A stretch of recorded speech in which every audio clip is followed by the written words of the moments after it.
I'm working on a pair of drapery panels that are stationary, but they do have 2 widths per panel, so I have to match the pattern on this really pretty fabric that has a big selvage, because it has, I don't know if you call this embroidery or if it's just this applique ribbon applied to the fabric, but in any case, it is really pretty, but a little bit challenging, because anytime there's a fabric with this kind of applique, it might not be 100% perfect from width to width, cut to cut, and it might not match perfectly, but I already matched the first panel, and now I'm going to do the second one, and I'm just showing you how nicely it does match up, although there are a couple of spots where I have to pull and manipulate the fabric a little bit to get it to fit just right. And one of the places, like right here, you can see that that ribbon is a little bit thicker right there than it is on this side. But when you match it as good as possible and everything else lines up really nicely, that's very minor, and that won't even show up. Actually, it'll be in the hem, but even if it was not in the hem, I wouldn't even worry about that. So it does match directly across, which is nice. It's not a drop repeat, so I don't have to worry about, having that extra repeat to match the fabric. So the first thing I'm going to do is turn this over so I can press the selvage on this piece right at that pattern, and I'm going to get a nice crease on this whole width right here all the way down, and then I will turn it back over and pin it to this one that's face up. By pinning it, it'll keep the fabrics together as I'm sewing, and I'm going to sew right over that crease line that I'm going to create right here. So I'll just do one step at a time and explain it as I'm going. What I'm going to do before I put the iron to it is I just want to be really careful that I get that crease right where I want it. So I'm flipping over each intersection, so the part where those ribbons meet, and you can see if you pull that fabric back, you can see the ribbon. So that's what I don't want to see. I'm just going to pin each section so that the crease will be just past that ribbon. I don't want the match to be right up against the ribbon. I want it to be right next to it. And I suppose you could do this from the front, but either way, I probably would pin it into place and ensure that I have a nice straight crease. I actually kind of enjoy matching a pattern when it's a really pretty fabric, such as this one. It's kind of just a nice activity. Some parts of drapery making are more fun than others, and this part I actually really enjoy. There's not many parts I don't enjoy, but some I enjoy more than others, like this part. I'm drawn to patterns, and I like to look for the easiest way to find the match. In this case, it's super easy, but sometimes it's really not that obvious. So it's kind of like a puzzle to see how it matches and how it's going to go together. So I have this last one right here. And by being so particular, I know that after I press this whole folded edge right here, the rest is just going to be a piece of cake, because I have the perfect press.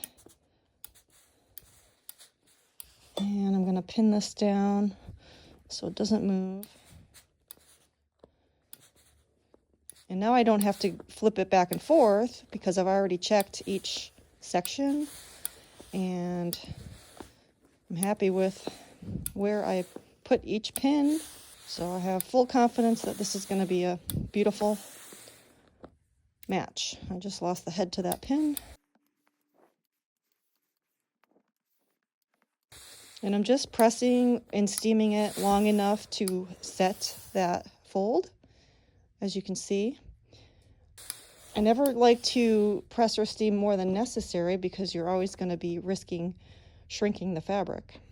So now you can see when I open it, how visible that crease is, and that makes it really easy at the sewing machine to see where to sew right down that fold. So now I'll collect all these pins and then flip it over and start pinning it together. So I'm going to pin this down at this end and work from the bottom up. Could work from the top down.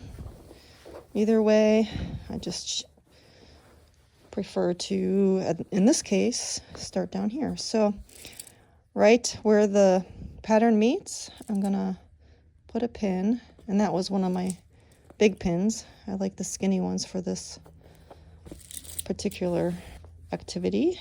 And so at each ribbon intersection, I'm gonna put a pin. And then in between each one, I'm going to put one more pin, and that will keep everything from sliding around. That's plenty right there. So that's all I got to do is pin this whole thing all the way up and then take it to the machine.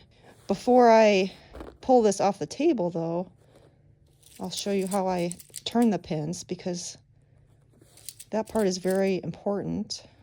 Okay, so what I'm going to do is take these pins that are holding the fabric together at the match, and I'm going to grab the selvage underneath with my left hand, and then with my right hand I'm going to pull the pin out of the table and then turn the pin into the selvage and just push it in enough so that it will not fall out.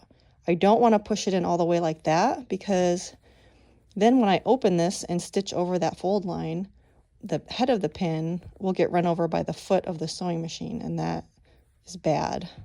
So I'm just turning the pointy part in about that much. So I'll show you again on the next one. And pretty much I'm doing this by feel. I don't pull this back enough to look at what I'm doing. I can just close my eyes and pull this one up with my right hand. And then with my left hand, I'm feeling, I'm going to show you just so you can see, but I'm not even looking. I can feel the tip with my thumb of my left hand, and I'm going to push it through just enough so it's through the fabric. That way it's holding the fabric together, but the head of the head of the pin will not get run over by the sewing machine. So then I'll just keep doing this, moving up until I get to the top. So that's why I like to start from this end, just because I'm right-handed. So that is the only way that's comfortable for me. I suppose if you're left-handed, you would want to go the other way. But for me, this is comfortable and natural. It's very natural, and I can just feel, without flipping all this fabric back, that just the little tip of that pin is through the fabric, and they're all about the same. And the other thing is, let me show you something that would be bad, is if I put this pin through far away. So it doesn't seem like a big difference, but this pin is coming out of the selvage a lot farther than the rest of these, and that allows the fabric to move around a lot more than I want it to. So this one is even better. See how I'm just turning that pin into the fabric, except I pushed it in too far. So you want to turn it, once you push it in and then up, you want to turn it so that it's just going through a little bit of fabric, not way over here. Because the shorter distance you come up back through, that will keep a tighter grip on all of the fabric layers, so that, just like that one, so that the layers can't shift around and move. Because I'm gonna, lift this up and carry it to the sewing machine.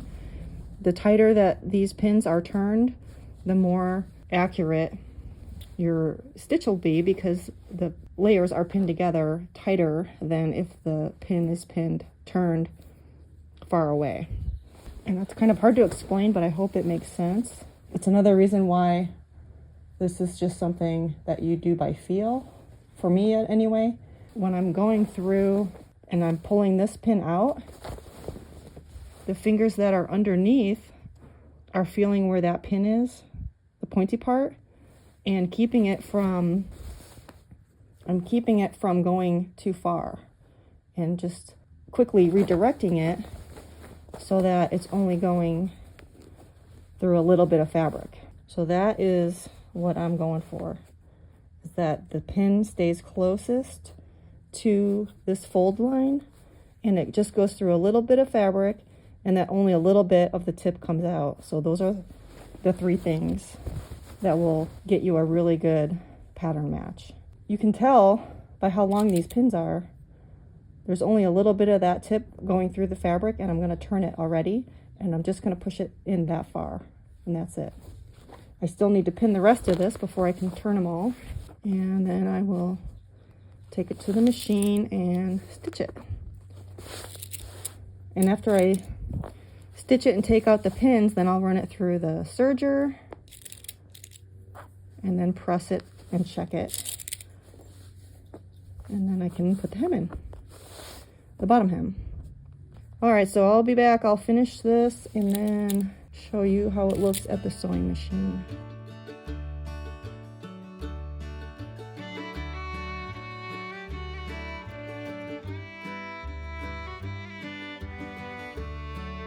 So I'm ready to sew this seam right here that will match these two fabrics together. And I have all the pins in place, holding the two layers of fabric together. And you can see that the pins are not poking through all the way. The head of this pin is right here, and this one's right here. So the foot of the sewing machine will not sew over those pins. And I'm gonna take it slowly. Of course, I'll back stitch in the beginning, but then when I get to a pin, I'm gonna slow down and just make sure that the needle doesn't hit the pin, which sometimes is okay if it does, but sometimes there is a risk of breaking your needle, or at least making it dull, which is not ideal either. So I'm just slowing down when I get to each one, and then I can speed up in between. And if you're a little nervous, you can just stop and then turn the hand wheel to go over the pin. And that's an even safer route. But as you get more comfortable, you'll just find yourself sewing over them, because it does get a little monotonous and time consuming if you hand walk the needle over each pin. So I just slow down a little bit when I get to them, and sometimes I am getting into a zone and I don't even slow down, and I might nick a pin here and there and scare myself, but life goes on. So I'm making sure that the needle is going right over my fold edge from where I pressed with the iron. And of course, you have to be careful not to poke yourself when you're moving the fabric around, because it is full of pins like a porcupine. And I am still kind of sewing with the taut sewing method, just to keep all the layers together. And it's such a habit that I almost can't sew without doing that. This is typically how I match any pattern fabrics, is by pinning them like this, and usually it works out really well. If it's a super skinny horizontal stripe, that's probably, or a plaid, those are probably the hardest fabrics to match. I might pull out the Dufix in those cases, but usually for me this is just as fast as using Dufix as a basting tool. I do like that method, but this method is free compared to Dufix. There is a cost to that product, and if it's not a lot faster, then it's not maybe worth it. Plus, this method is enjoyable to me. Also, I think you have almost a little bit more control over the fabric without the Dufix on it, because once you apply Dufix to one side of the fabric, it kind of sets it up to where that's going to be the size of it, meaning it might have shrunk or stretched more than the other half that you're matching it to, which is still malleable at that point, but not as much as if it didn't have any Dufix on it at all. Almost to the end now.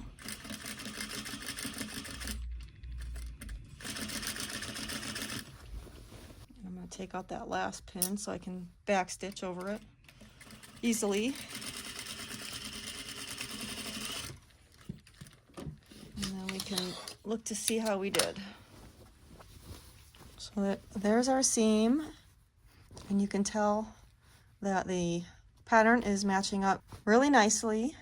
So I'm gonna serge off that extra selvage and then put the hem in it. Okay, I'm at the serger now, ready to serge off this huge selvage, and the pattern is already stitched and matched. So this part's easy, but of course you never wanna underestimate a serger. So I'm gonna be careful to make sure that there's no extra fabric trapped underneath. And I'm watching the foot on the left side here, lining that up with my stitch line to try to get a consistent seam allowance.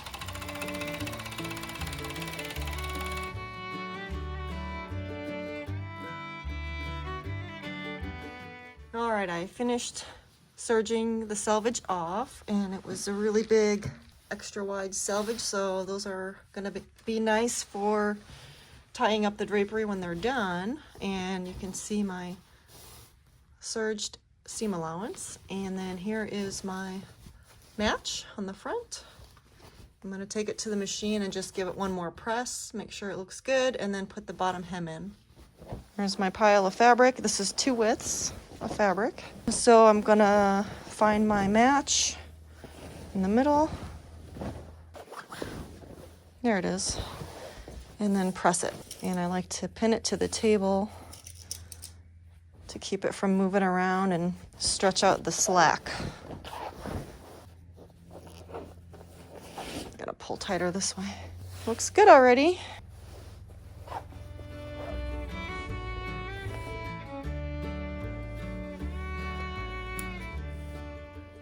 Really pretty. The match almost goes away after you press it.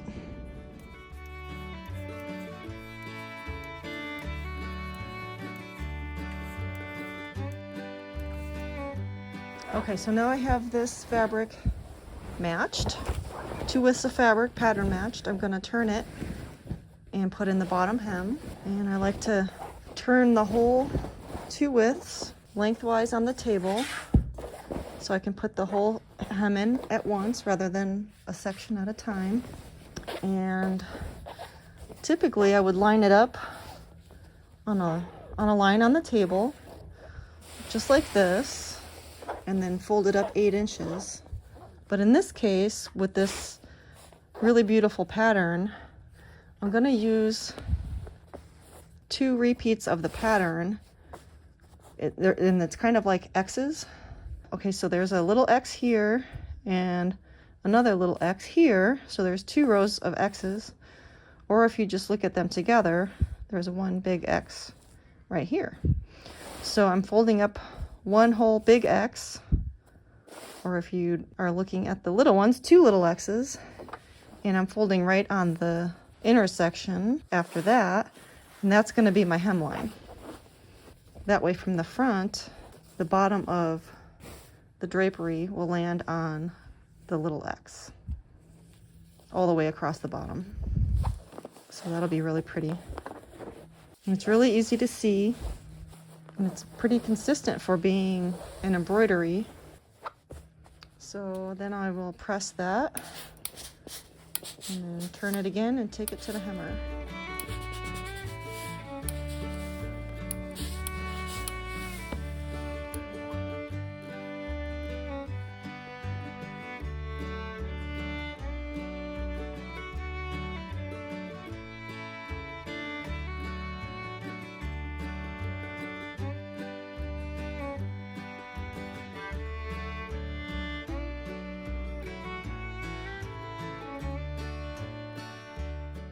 Okay, I'm just gonna put some pins in here and then bring it to the hemmer.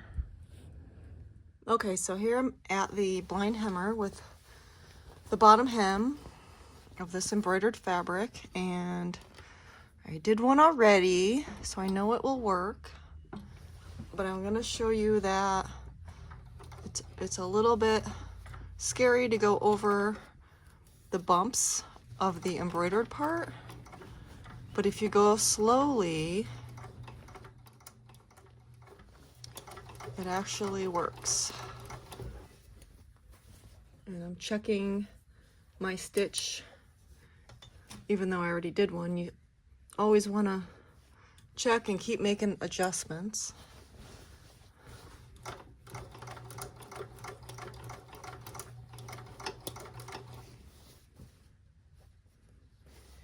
And once I get enough through there, I will show you how it looks. I think that's enough. I can show you that the stitch is grabbing enough of the front fabric to where it's not leaving any loops, and it's not grabbing so much that it's really visible from the front.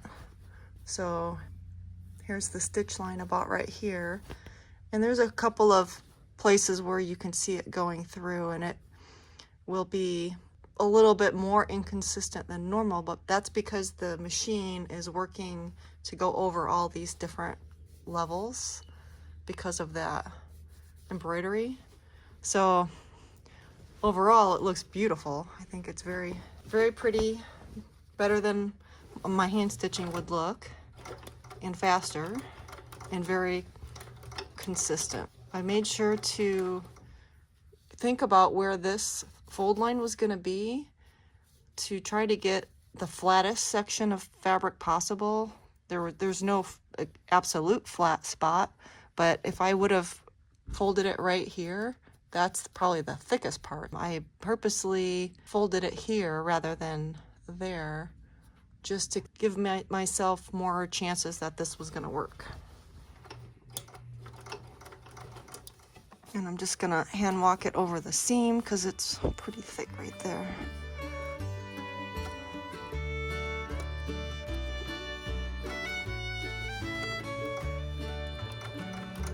Sometimes these machines will throw a fit and just change their stitching without me changing the knobs at all. Luckily, this one is in a good mood today. Almost to the end. Okay. And pull the knot through. Here's my tail.